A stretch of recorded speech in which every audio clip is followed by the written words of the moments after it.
Mr. Harris and Ms. Cannimore are present before the court with their attorneys in the state. We're here for sentencing on both cases. Mr. Harris was convicted of, or found guilty by a jury of first-degree murder, aggravated manslaughter of a child, and aggravated child abuse. And Ms. Cannimore had previously pled guilty to aggravated manslaughter. Correct? Yes, Your Honor. Okay. Are we ready to proceed with sentencing hearings? Your Honor, I believe there's a motion for new trial. I don't know if defense counsel wants to do that. All right, Mr. Hernandez.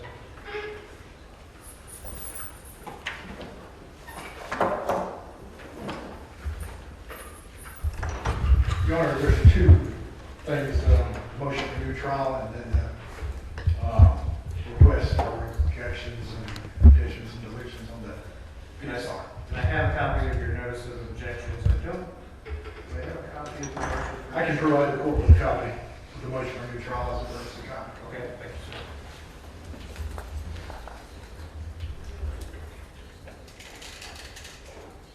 You already have one, but she's giving me one. Okay, Mr. Hernandez, on your motion for your trial. Yes, sir. As the court sees it, that a 4-page motion for new trial. I've listed the objections made during the trial, the motions that we felt were relevant, and then the objections at argument, closing argument. I would rely on the arguments in the written motion and ask the court to issue an order ordering a new trial in Mr. Harris's case.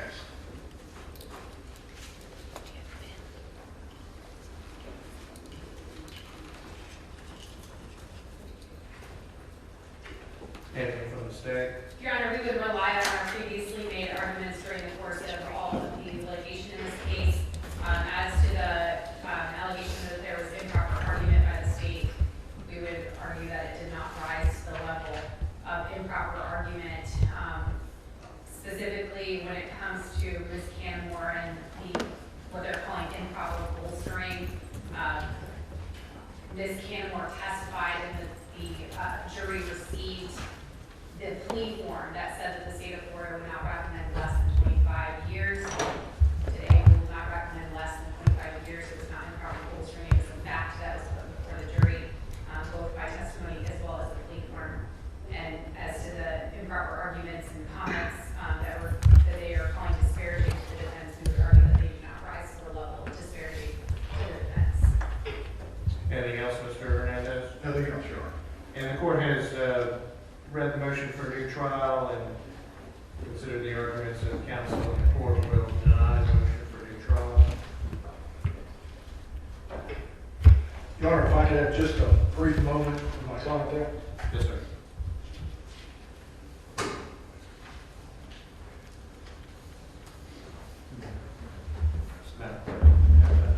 Your Honor, the next thing is the PSR. The PSI?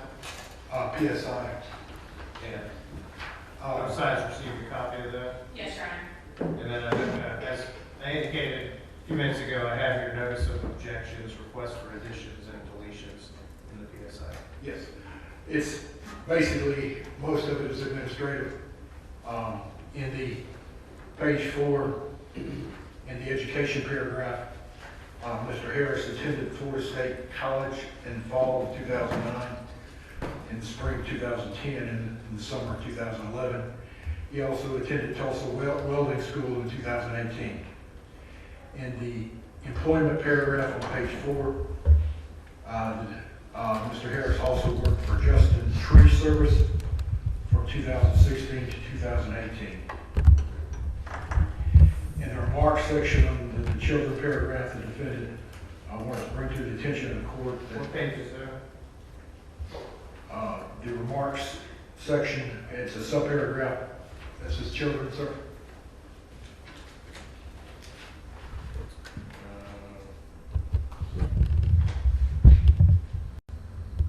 Is that under family history?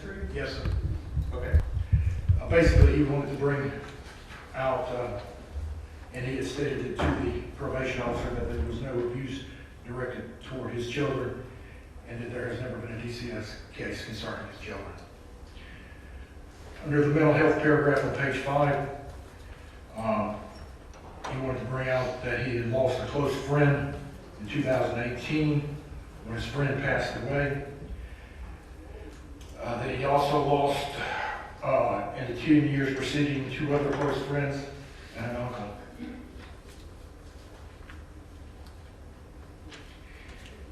In the assessment and recommendation paragraph, which I believe is either the second to last page or the last page, the PSR, the defense would argue that this is outside the scope of the assessment paragraph.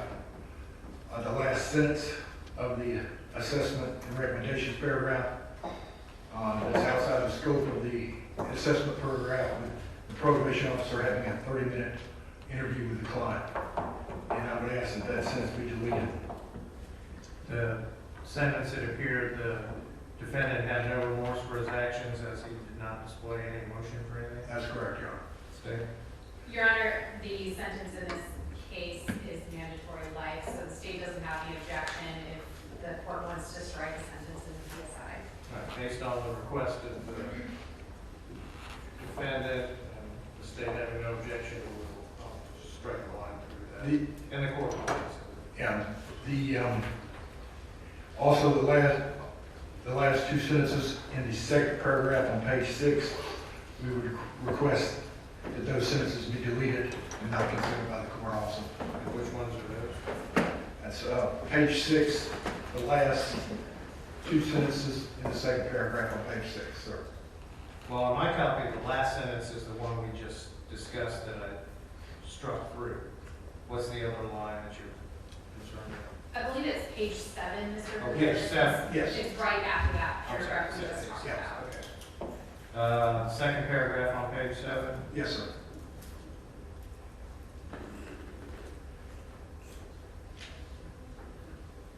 You're okay with the first sentence, it's the second and the third sentence? Yes, sir. All right, state. Same position, Your Honor. If you'd like to strike it and not consider it, that's fine with the state. All right. Based on that, we'll align through those 2 sentences and we'll not consider them. Also, Your Honor, my client came out this morning, he says that he'd like to file something. I've gone over with him basically how the post-conviction and appellate timelines and all. I believe he wants to file a motion for ineffective assistance of counsel. I know he has 2 years from the date of the judgment and sentence. I don't know whether the court wants to address this at the time. Yeah, you can have a direct appeal and a motion for post-conviction relief if his direct appeal is denied, would follow from that. Yes, sir. As I believe you just indicated, you accurately communicated to him. Yes, sir. And of course, Mr. Harris is welcome to make any comments at sentencing a little bit later this morning if you would like. Yes, sir. Okay, anything else on the PSI? No, sir, that takes care of the administrator.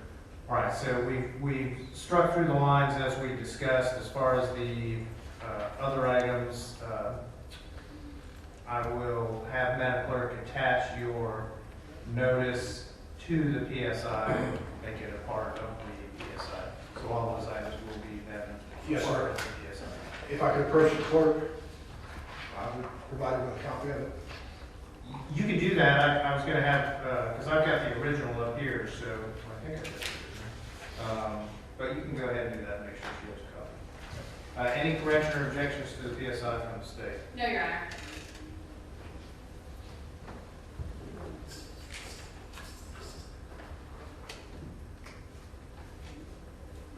And as we indicated, Mr. Harris was found guilty by a jury of murder in the first degree, which carries only 1 mandatory sentence. Count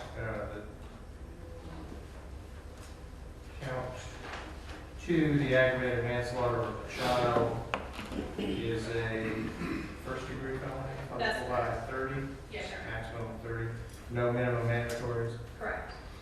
And count 3, the aggravated child abuse, Is also. is also first degree punishable by up to 30 years. Yes, sir. With no minimum mandatory. Yes, sir. Okay, Mr. Hernandez, the court will hear any evidence in mitigation, which would include anything Mr. Harris wishes to say.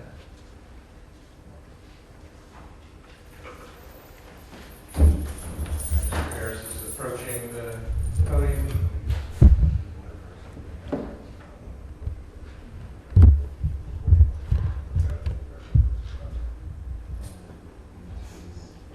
Yeah, 2 years. Oh. If you want to do it right now. Okay. He can say whatever he wants. Okay. I may You- put you- him in for time at some point, but whatever he wants to say. Your Honor, he has a hard copy of the motion for ineffective assistance counsel. He's requesting the court to file it right now. File whatever he wants. Mr. Harris, raise your right hand. You solemnly swear or affirm to tell the truth, the whole truth, and nothing but the truth, so help you God? Yes, sir. Okay. Mr. Hernandez? He's got some paperwork he wants to file with the clerk. You can hand that to Officer Miller, and he'll give that to Madam Clerk. Okay. All right. Officer Miller, if you'll hand that to Madam Clerk. We'll show whatever it is now filed. Your Honor, basically, went over the presentation of sentencing. My client does not wish to give a statement. We are not going to put on any witnesses. I've gone over that with my client. We would ask that the court make it concurrent and run all counts concurrent. I know that the court has no option on the mandatory life sentence of the first degree murder. We would ask that you run the sentence that you give for counts 2 and 3 concurrent. Okay. Mr. Harris, is that right? You don't have any witnesses you want to call at the sentencing, and you don't wish to make any statements? Yes, sir. Okay. Just stay right there then. State any evidence in aggravation. Yes, Your Honor, I do have a victim impact statement. I can pass a copy to the court. I've already provided a copy to defense counsel and made my victim advocate come forward to read the letter on behalf of the family. Yes, ma'am. And for the record, the family is present in the courtroom this morning. It's Mr. and Mrs. Doyle, as well as their son, Zykerria. They are on the paternal side. Good morning, Your Honor. We would like to start out by saying thank you to all for the well wishes and prayers that we have received over the years. It's been very difficult at times to find our way through to get through it by the grace of God. To lose a child is one of the hardest things my wife and I ever had to deal with. But we find a way to manage. The main focus now is our granddaughter, to make sure she grows up healthy and happy. At this point, that is all that matters. Yes, it would have been nice to have them both of them, but that is not the case. So we move forward with what we have. My wife and I would like to also thank the State Attorney's Office for keeping us informed with the case. In closing, my wife and I would like to let everyone know that our granddaughter is doing very well, and she is an AB honor roll student that is getting all kinds of awards. Again, we would like to thank everyone for their prayers. God bless. Thank you, Mr. and Mrs. Doyle. Your Honor, the only additional thing that we have to present is a slideshow of photographs. If I may publish that. Madam Clerk.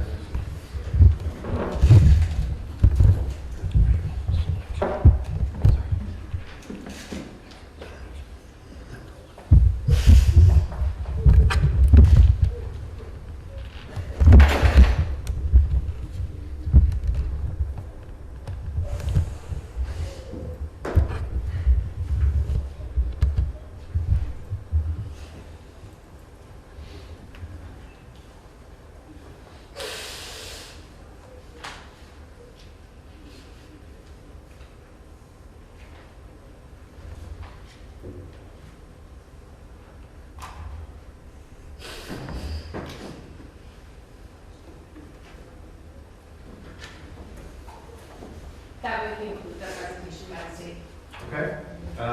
Mr. Hernandez, you already told the court what you wish for the court to impose as a sentence. Of any other argument you wish to make?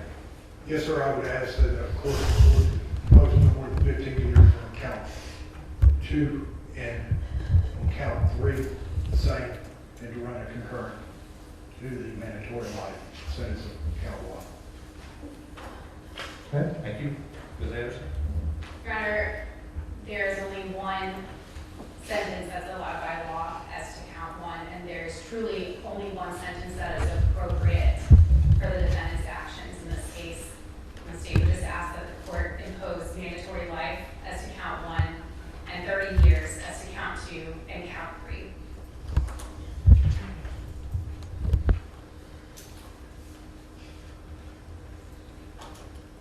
Any legal reason why sentence cannot now be imposed? Not from the state. None from the defense, Your Honor. Mr. Harris, you were right about one thing. Came out during the trial that you had said something about the devil being there at Oak Tree Apartments. You were right. But he wasn't in the body of that precious angel that you killed. He was in your cold and empty heart. And you deserve every day of the life sentence that you're getting. Based on the jury's verdict in this case, the court adjudicates you guilty of murder in the first degree. It is the judgment and sentence of the court that you be sentenced to Florida State Prison for the rest of your natural life. You will be given credit for, Madam Clerk, 5 years, 4 months, and 25 days. that credit time. You, in count 2, the court adjudicates you guilty of the first degree felony of aggravated manslaughter of a child, and in count 3, the court adjudicates you guilty of the first degree felony of aggravated child abuse, sends you to 30 years in the Florida State Prison on each of those 2 counts. All 3 sentences will run concurrently with each other. You are ordered to pay $518 in court costs, a $150 court-appointed attorney fee. The $518 includes a $100 cost of prosecution fee. Count 3, I believe, carries a mandatory fine of $151. State seeking any restitution in the case? No, Your Honor. Anything else from the state? Not from the state on this case. Defense? Nothing else from the defense, Your Honor. Mr. Harris, you have 30 days to appeal this sentence if you believe it to be unlawful. If you cannot afford an attorney, one will be appointed for you, and the court will appoint the office of the public defender to represent Mr. Harris on appeal. Thank you. That concludes the sentencing hearing for Mr. Harris. Your Honor, may myself and Mr. Brody be excused, sir? Yes, sir. Before we're excused, may I first bench, Your Honor? Yes, sir. You need to stay? Yes.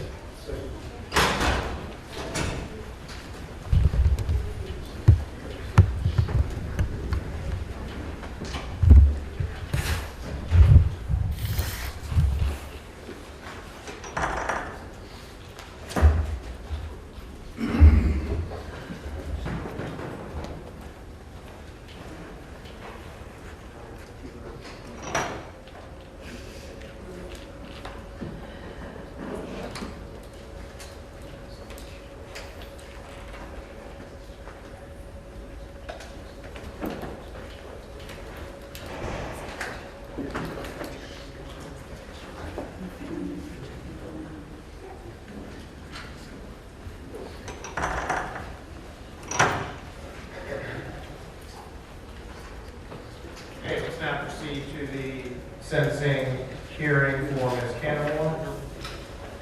Mr. Goldroom.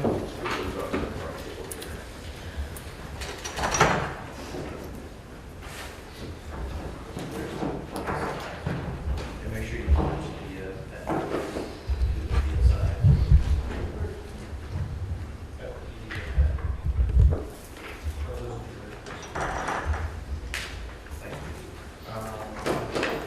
Do you have a copy of the case form for Ms. Cannimore?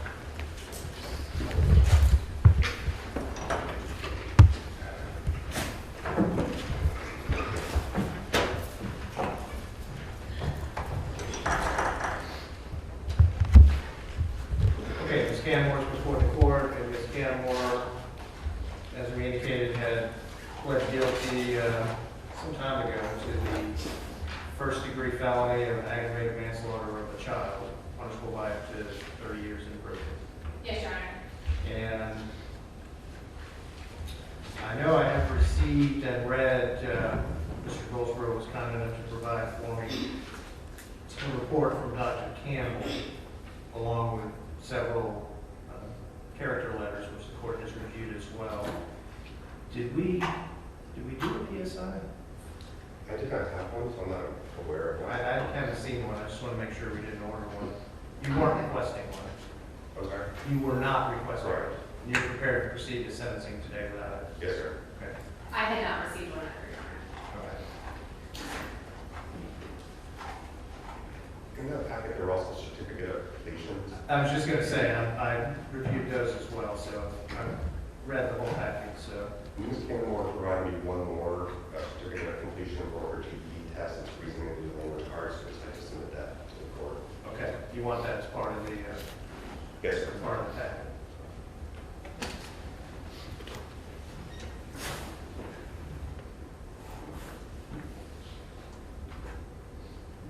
Madam Clerk, did you get a copy of the plea form?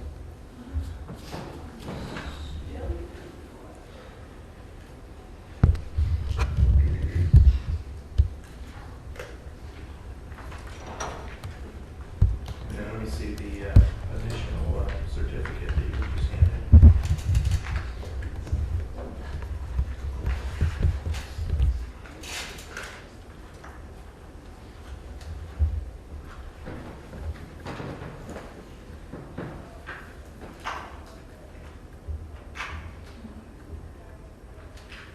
Both sides are prepared to proceed to sentencing? Yes, Your Honor. Yes, sir.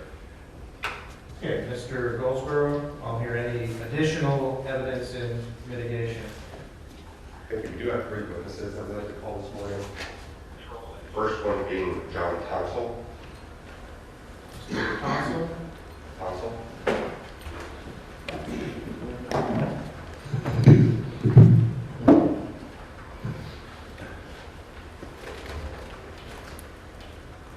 Morning, sir. Good morning, Your Honor. You raise your right hand, sir. Do you solemnly swear or affirm to tell the truth, the whole truth, and nothing but the truth, so help you God? Good morning, Mr. Tonsel. Can you please state and spell your name for the record? John Raymond Tunsil, Tunsil. What is your relationship to Ms. Cannimore? I don't say dad, I ain't gonna say that, I'm dad. And how long have you been her father for? 21 years. Now, And just to, and I apologize, it's a little backwards the way we have it. Mr. Goldsboro is asking questions from over there, but face this way so that the court reports. More for her than it is for me, so you don't want to have your back to her when you're talking. Thanks. you would like to make a statement to the court, Mr. Tonsel, may I proceed? Yes, I would just like to ask to show a little leniency. Michelle was a great kid. I raised 8 of them. You can't keep their boyfriends. That's one thing I wish I could do. Because she been grown, no doubt about it. She's very timid, very scared. I mean, I wish she would have came to us.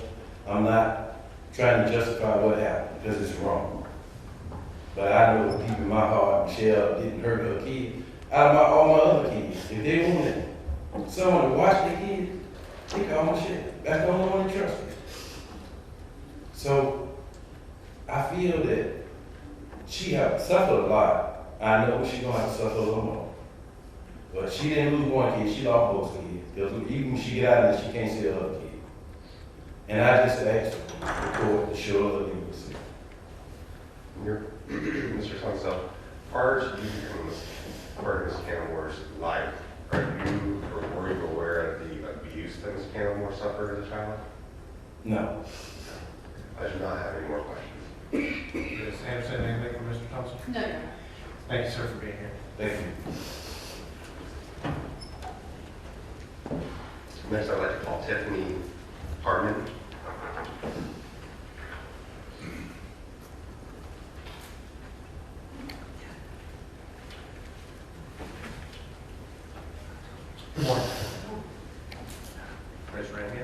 You solemnly swear or affirm to tell the truth, the whole truth, and nothing but the truth, so help you God. Ms. Harmon, can you please state and spell your name for the record? Tiffany Rand Harmon. You can put your hand down. Can you please spell that? T-I-F-F-A-N-Y.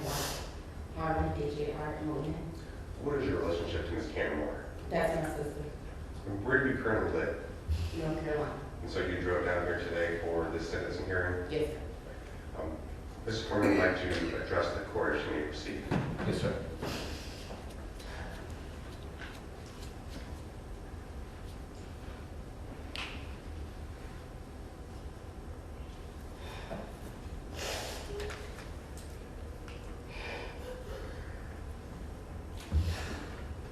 If you take a look, I'm gonna say the older sister, but I'm the only one that is my backbone. She's the only one that watched my children. She brought me in here. I lost all support. I drove 10 hours, 7 hours to get here last night to make sure I was here for her. I told her I wasn't coming, but I made sure to be here today.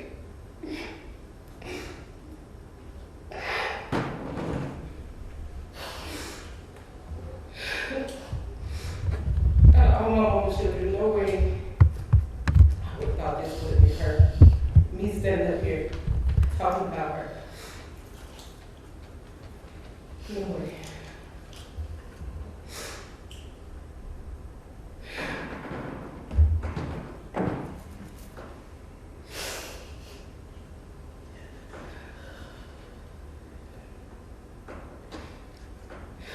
This young lady lost everything.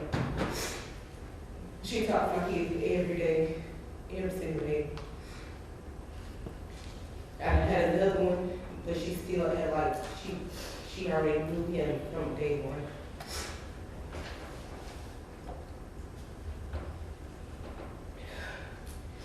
The relationship we have is unbreakable.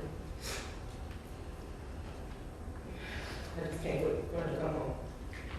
Ms. Harmon, are you aware of the abuse Ms. Cannimore received as a child? No. Now, is there anything else you would like to tell the judge this morning? Not more questions. Thank you for being here. Did you have any questions? No. Thank you, ma'am. In our next witness will be Jonte Harris. Okay.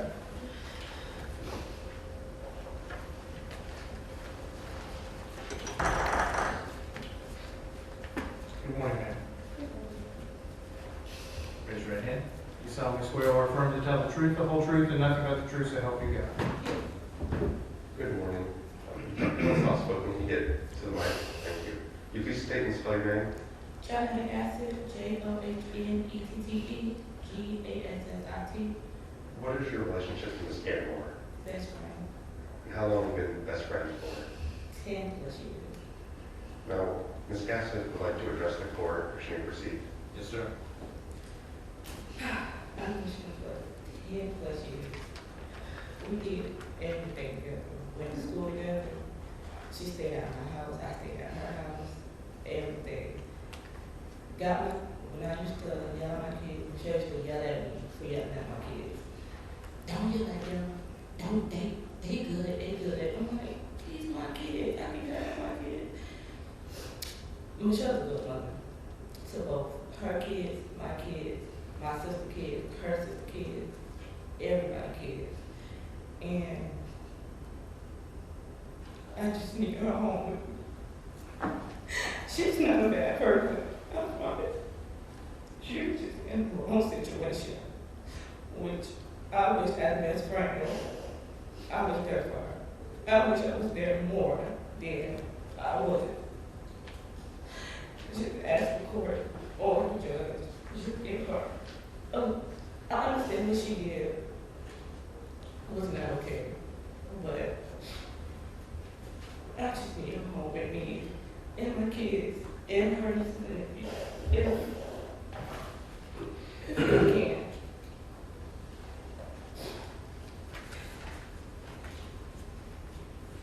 I don't have more questions. Okay. Again, thank you for being here. Next, the defense by Ms. Cannimore. Would you possibly Cannimore, come on up and have a seat.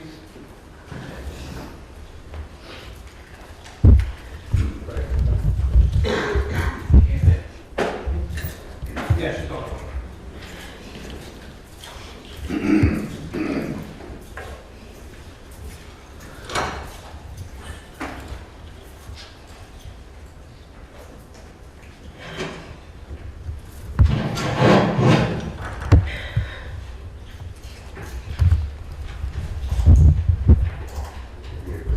Yes, sir.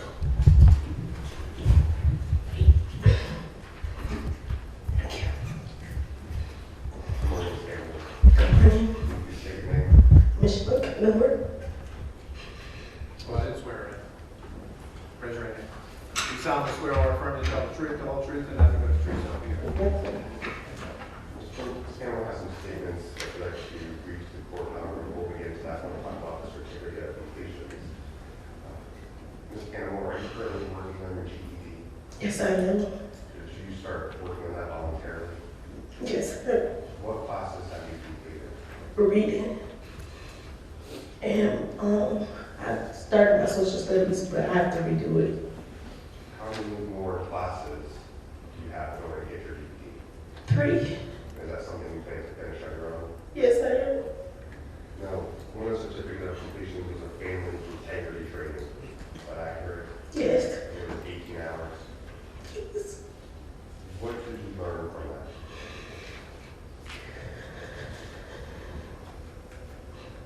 I learned to love myself more. I learned to love my girls. And I learned to speak up.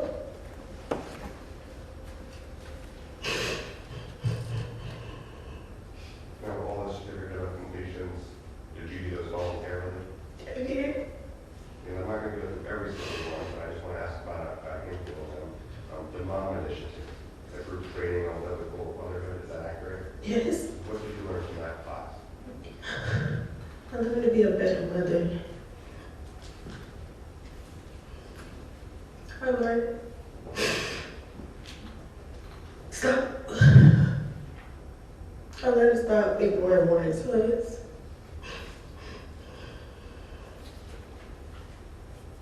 I learned that my kids mean more than anything. And that I should wait to my family when I need help. And you also completed the Take That First Step class, Yes. and that was a 6-week self-esteem workshop. Yes, sir. What did you learn from that workshop?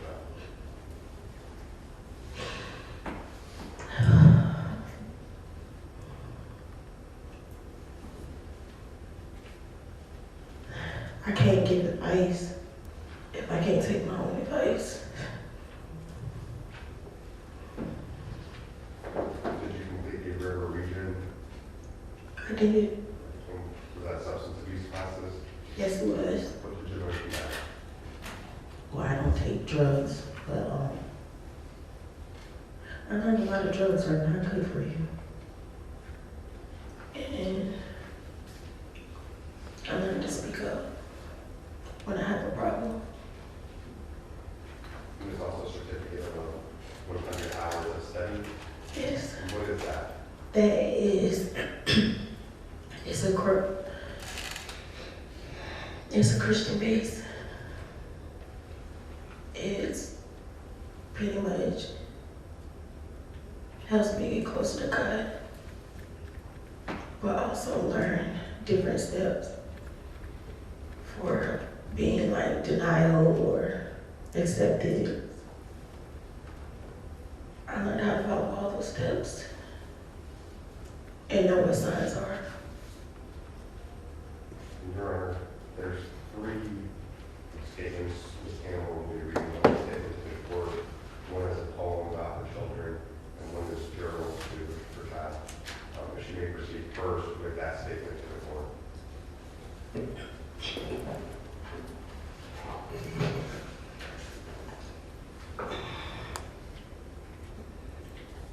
Your Honor, my name is Michelle Cannimore. I'm 31 years old. I'm the mother of Anaya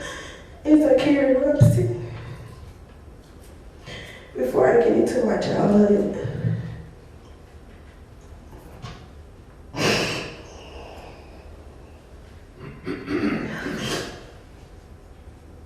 I want to let Zykerria know how sorry I am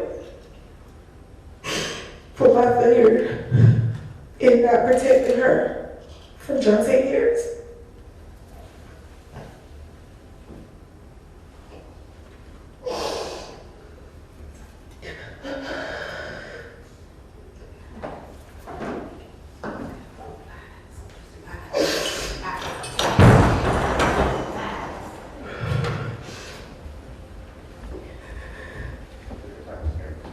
Zykerria, I hope you hear me. I'm so sorry about what happened to you. I wish that I could take it all back and do things differently. I hope you're looking down from heaven and you're able to understand me. I want you to know that I failed you. I should have been stronger and protected you better. I'm so sorry. Mommy loves you. It's like you're...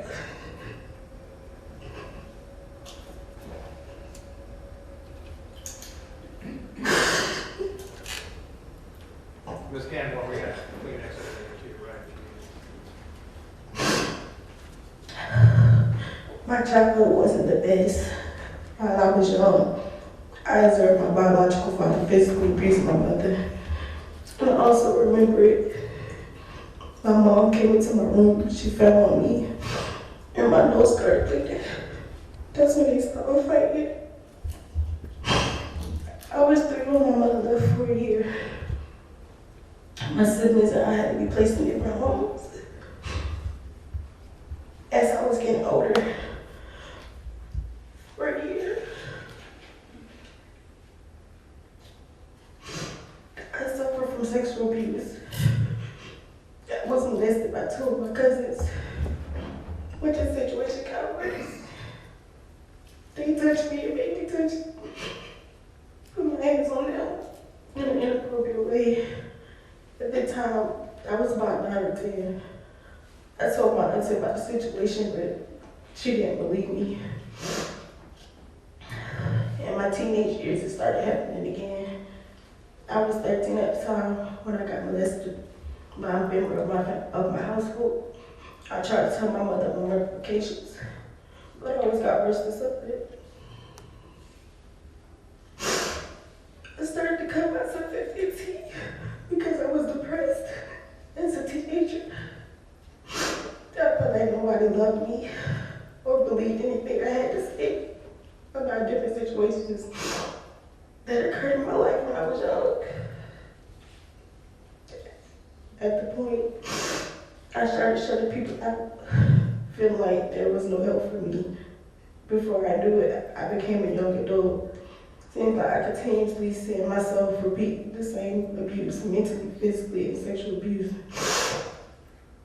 I couldn't find no love while I was an adult. I was finding myself trying to find love in different kind of ways. I thought love was opening my legs to different men, but I see that was not the case. It just made me more depressed, wanting to kill myself and give up on love, but just loving myself and others. I eventually had low self-esteem around the time I met my children's father. And the relationship was going good in the beginning, but got rocky when I got pregnant with Anaya. We were always fighting over money or other unrelated things. I continued to stay with him off and on. I was desperately trying to find our relationship to work for the sake of our daughters. I already had Zykerria at that point. I stayed with their father dealing with abuse for 6 years. I tried to kill myself again when I felt like I couldn't take it no more. I swallowed a handful of my depression medicine and got Baker active by my manager when I was working as a nutrition worker. I ended up in another abusive relationship. At the time, my sister was staying with me in June and early July. When I kicked her out, she was with me with my girls. While I was currently working at 7-Eleven, at the time I met Jonte in January, and he moved to my apartment in June. He made me kick my sister out in July. He wanted control and began isolating me from the outside world. Everywhere I went, he had to know. The physical abuse started in August or early September, but got worse in October. In October 2018, when Jonte's physical abuse of the girls became dangerous, Jonte didn't want me to leave the kids with no one else. At the time, he wasn't working, barely going to school. I was terrified to call the cops. I was afraid I'd be blamed and sent to jail and lose the girls. I thought people wouldn't believe me if I shared what was going on. In my mind, I realized everyone was just like my father, abusive. What I've learned since coming to jail, not to trust people so easily and don't believe everything a man say. Open up and speak up. What's my problems instead of holding them inside? Take up for myself to love myself. Stop ignoring warning signs. Stop being gullible to people that don't mean me no good. Trust myself to be alone. I can't protect others without learning to protect myself first.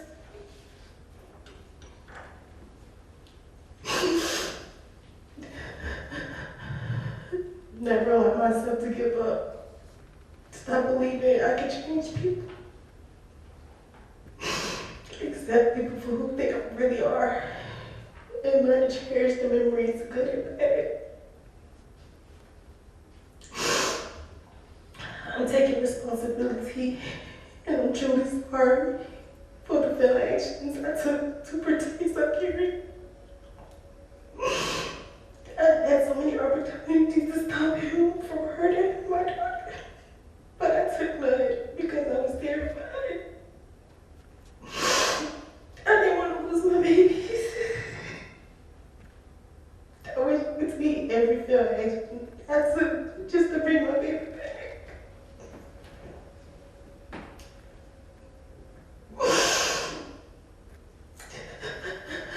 I miss them both, and I miss Zykerria.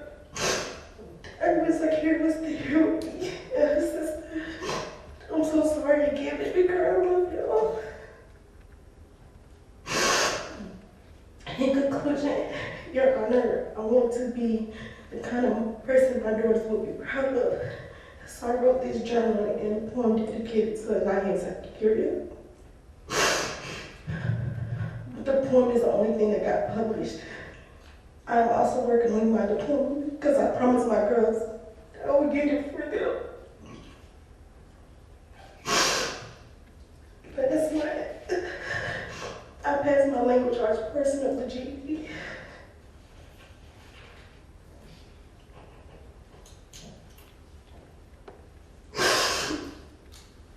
My life dedicated to my girls. I let you threaten bad feelings I wish I never felt. He decided breaking me down was so much fun for him. The unexpected happened to me. I was scared and kept asking myself questions for why did this happen to us? It crushed the only happiness I had.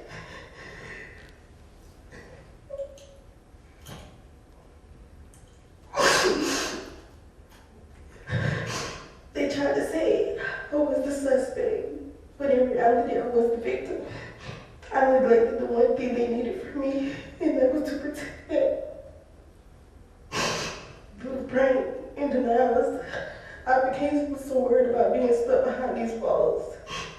This is a test for me to not stop shutting people out.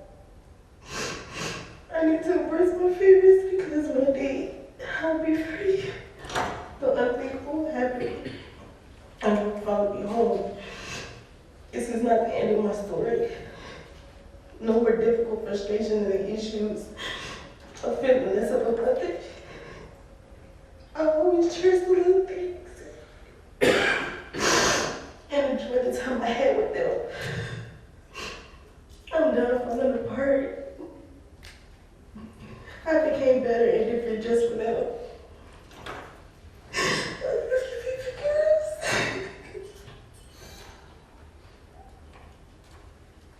Ms. Cannimore, you also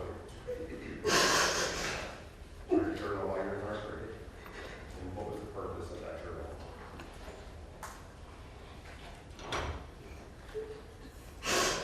A man was drawn into Zykerria. It was experience. Please show the judge. Ms. Cannimore would like to arrest for reading certain passages from that journal she gave us.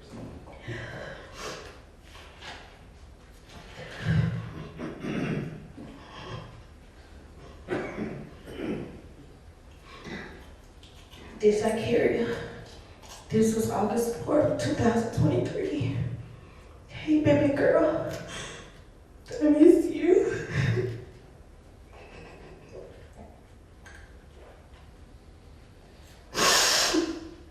I keep thinking all about this song called Promise. And it's making me sad because I made a promise to protect you and your sister. When I failed. And I think about that every day. This stuff is crazy because I never thought that I would lose you or your sister. I did everything. It eats me up because as a mother, I failed. I failed you and your sister and I can't take it back. I wish I could bring you back to me. I know you're watching over me, but I want you back. I want to hold you and tell you I'm sorry. I messed up. I should have never brought him around y'all. You would still be here.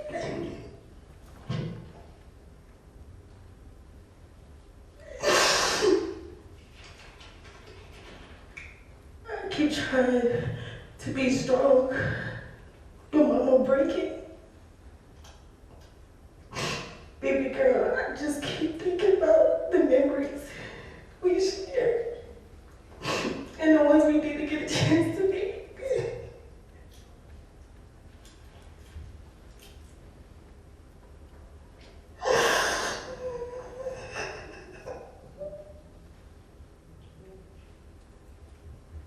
Mr. Gilbert? Ms. Cannimore, Supreme Court, journal entries you'd like to read.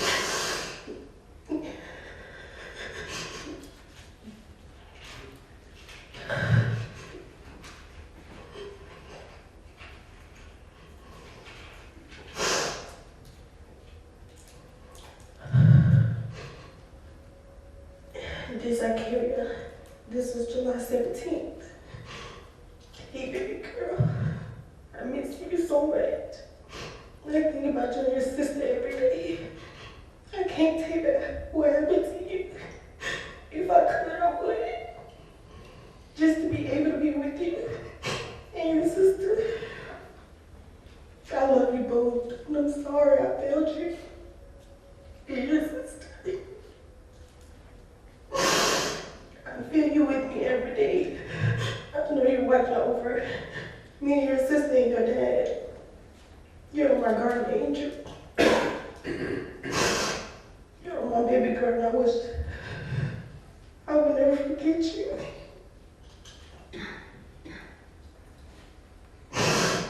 And your sister is my world. I wish I did cherish every moment and time with y'all.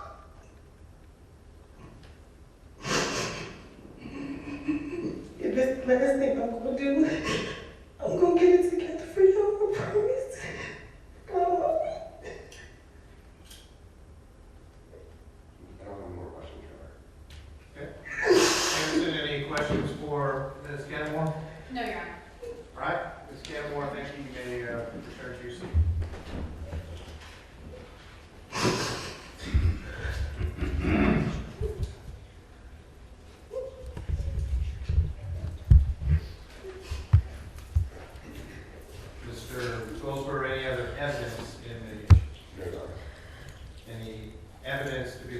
side of that state? Just the previously presented letter and photographs. Okay. Just argument from each side. Mr. Goldberg.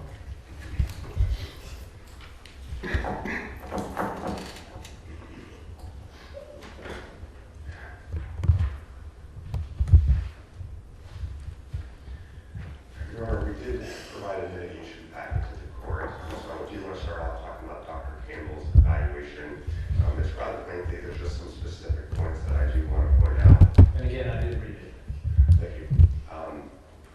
You heard from Ms. Cannimore talk about the physical abuse that she received as a child, emotional, sexual abuse from cousins. It goes into further detail in that report, pointing out the abuse that Ms. Cannimore suffered, as well as there's tons of sexual abuse by an adult or a boyfriend that Ms. Cannimore's mother was dating.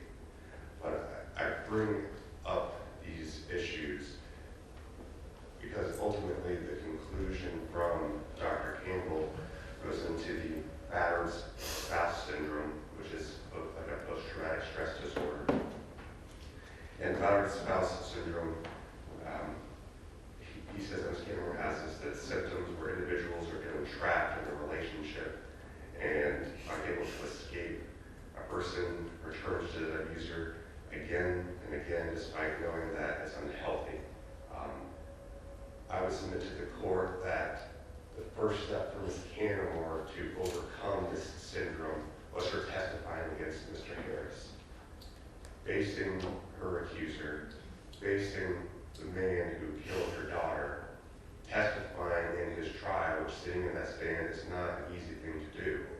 And I would submit that her bringing justice for her child, overcoming that fear of her abuse and knowing that nobody would help, I think that's the first step for her in her progress. The report goes on to say that Dr. Campbell had met with Ms. Cannimore twice, originally November 2019 and then again January 2024. And the difference he saw in her personality and her demeanor changed. And I think that's important because when you first saw her, Ms. Cannimore, his specific, the first time was Ms. Cannimore was anxious, overwhelmed, disorganized, frantic, and she wasn't in jail that long. And so the second time Dr. Campbell met with her, he explained that she was calmer, more collected, cried at the appropriate times. And so I bring that to the court's attention because there's a lot of certificate of completion provided for mitigation. There's a lot of classes that Ms. Cannimore, was not ordered, she took it upon herself. And so I think that those classes have helped her learn, helped her realize what she's done wrong. And I honestly think that being in jail during this time has helped her. And again, I think it just comes back to her testifying against Mr. Harris. And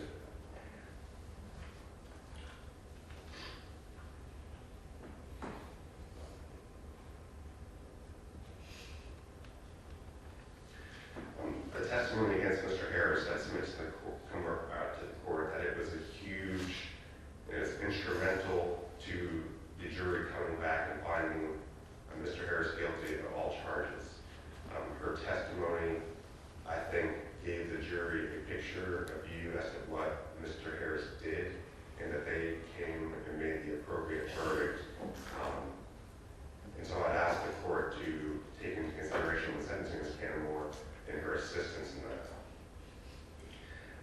You heard Ms. Cannimore testify about the experience she received as a victim of physical child. You heard about the mental health. She was Baker-acted, attempted suicide, and she was never able to be helped by anyone. You heard her testify that when the first time when the cousins sexually abusing her, she went to her aunt. Her aunt did not believe her. Not believing and not getting help, I think, snowballed into where she ended up with Mr. Harris in that relationship, was unable to get out.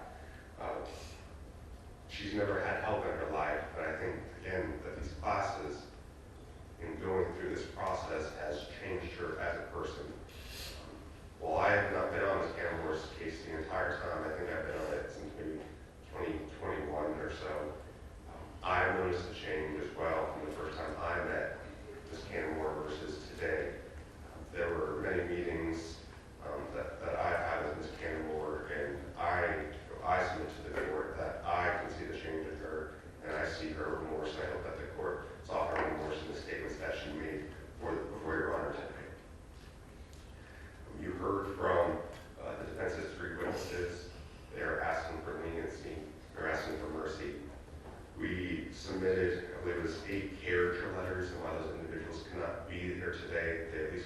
make statements on behalf of Ms. Cannimore about the person they know her to be, and they want to express that they're here for her and asking the court for mercy. As far as Ms. Cannimore's sentence, her guidelines are 156 months Florida State Prison, which equals 13 years Florida State Prison. And so the maximum she could be sentenced to is 30 years Florida State Prison. And we are asking the court to sentence Ms. Cannimore to 15 years Florida State Prison. And given everything, again, for testifying, the changes in Ms. Cannimore, the remorse that she was shown today, we would ask the court to sentence her 15 years in prison. Thank you, Mr. Wellsboro. Ms. Anderson?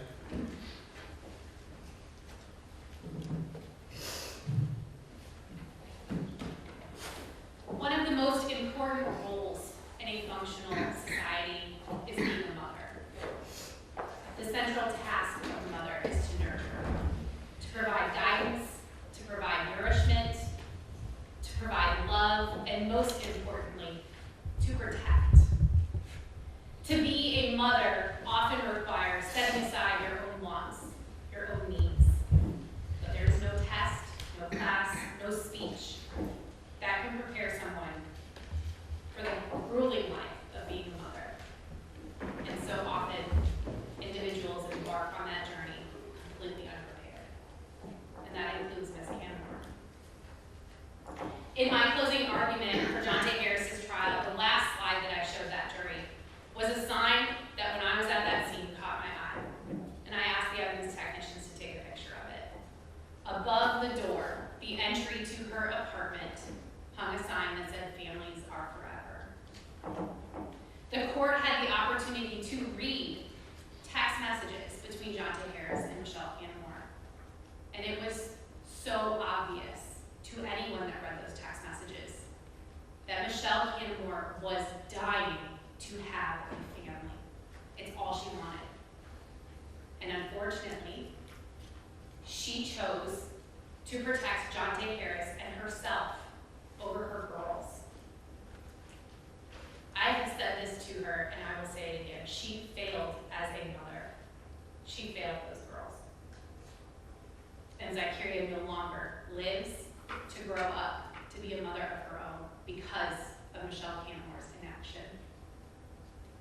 But it is evident in my conversations with her and the things that the court has heard today that she has suffered abuse herself. She has watched it with her eyes, and she has felt it.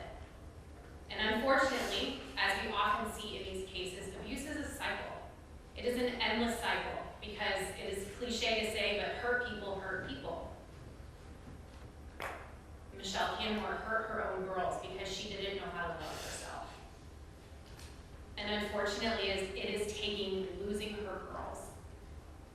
It is taking losing everything for her to understand that she has to put herself first.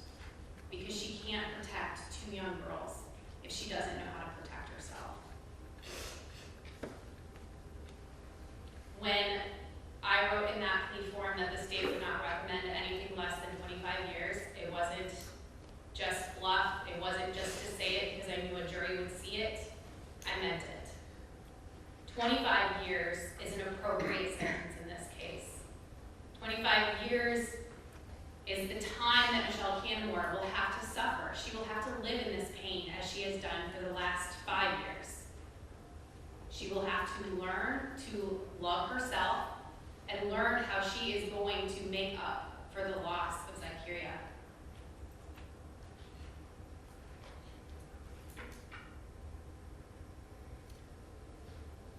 The state would just recommend that she serve those 25 years, Your Honor.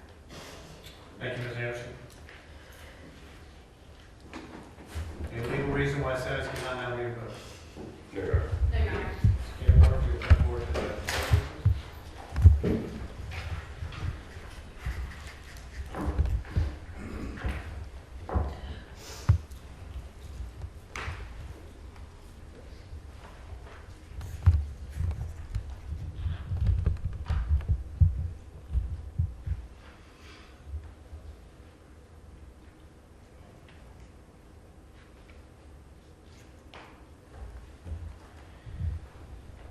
Ms. Cannimore, I don't know obviously what you may have expected today. I don't know if you expected some sort of absolution for your actions in the case. I don't necessarily get that from what you said. I don't know if you want to hear things that will assuage your guilt. Again, I don't necessarily hear that from what you said today. The state is 100% right. Everything Ms. Anderson said is spot on. You had a choice to make, and you made it. And as a result, your daughter was dead. And I am obviously not unsympathetic to, because we see it all the time. We see it in society, of course, and we see it here in court, where single moms are faced with difficult choices on a daily basis. Heart-wrenching, difficult choices to do things to put food on their table for their children and a roof over their heads. That's not what occurred here. And let's make no mistake about it, that is not what occurred here. You didn't need that guy. He wasn't putting food on the table and a roof over your head. You were doing that. You were trying to satisfy some baser needs or wants that had absolutely nothing to do with the safety of your children. And that makes this all the more excusable.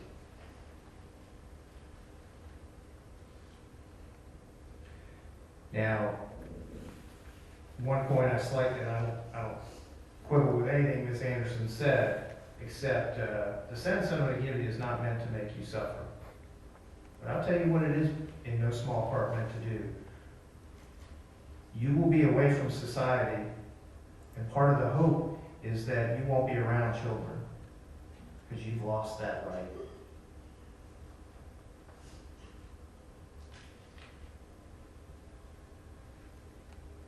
I want to make it clear that I have considered everything. Your attorney did an excellent job for you. And he presented some significant mitigation on your behalf. And I have no doubt that your remorse and your grief is real. But that is not enough to overcome the significant actions that you undertook and inactions that you undertook in this case. That again led in no small part to the death of that precious little girl.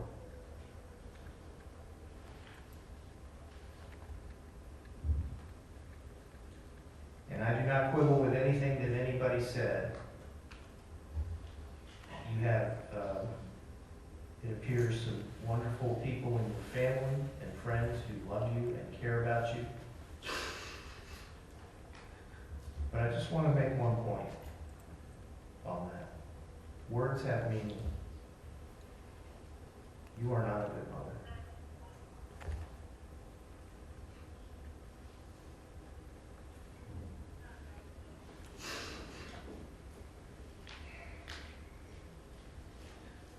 Ms. Cannimore, based on your plea of guilty in this case to the first-degree felony of aggravated manslaughter of a child, the court adjudicates you guilty of that offense, sends you to 30 years in the Florida State Prison with credit for, Madam Clerk, 5 years, 4 months, and 25 days. that amount of credit time. You are reported to pay $518 in court costs, which includes a $100 cost of prosecution fee, a $150 regional conflict counsel fee, state seeking any restitution in the case. No, Your Honor. Anything else from the state? No, Your Honor. Defense? Mayor. Ms. Cannimore, you have 30 days to appeal this sentence if you believe it to be unlawful. If you cannot afford an attorney, one will be appointed for you, and the court will appoint the Office of the Public Defender to represent you on appeal. Thank you. That was the hearing in this case. Court is in recess for 5 minutes.